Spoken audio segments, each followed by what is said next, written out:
Okay, good morning. Welcome back, everybody. I'm Mrs. Rathbone, and back by popular demand is Tanya and the big bad wolf, Mason. So many people commented about Mason's performance as the big bad wolf that we had to bring him on again in another big bad wolf role. So from a classic fairy story written by the Brothers Grimm and lots of other people, it's a very old story. Here comes Little Red Riding Hood.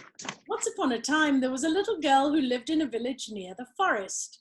Whenever she went out, the little girl wore a red riding cloak, so everyone in the village called her Little Red Riding Hood.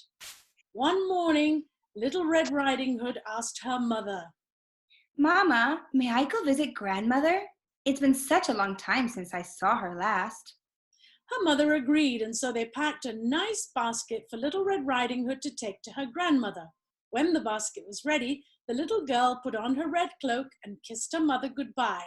Before she left, her mother asked her once more what she needed to be careful of. Don't worry, Mommy. I won't stray off the path and I won't talk to strangers, said Little Red Riding Hood. I'll be careful. But pretty soon down the path, she noticed some lovely flowers in the woods, and she began picking a few here and a few there, completely forgetting her promise. As she strayed, she watched the butterflies flit about for a while, listened to the frogs croaking, and then picked a few more flowers. Little Red Riding Hood was enjoying the warm summer day so much that she didn't notice a dark shadow approaching out of the forest behind her. Suddenly, the wolf appeared beside her. What are you doing out here, little girl? The wolf asked in a voice as friendly as he could muster. I'm on my way to see my grandma, who lives through the forest near the brook. Little Red Riding Hood replied. Then she realized how late it was and quickly excused herself, rushing down the path to her grandmother's house. The wolf, in the meantime, took a shortcut. A few minutes later, Little Red Riding Hood knocked on her grandmother's door. Who is it? Called a crackly voice. It's me, Little Red Riding Hood.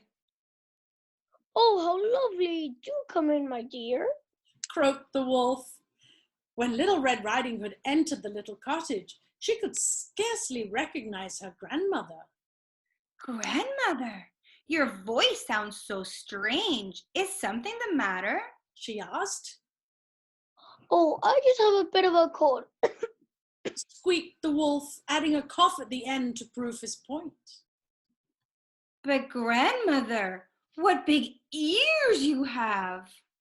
All the better to hear with, my dear, replied the wolf. But grandmother, what big eyes you have, said Little Red Riding Hood. All the better to see you with, my dear, replied the wolf.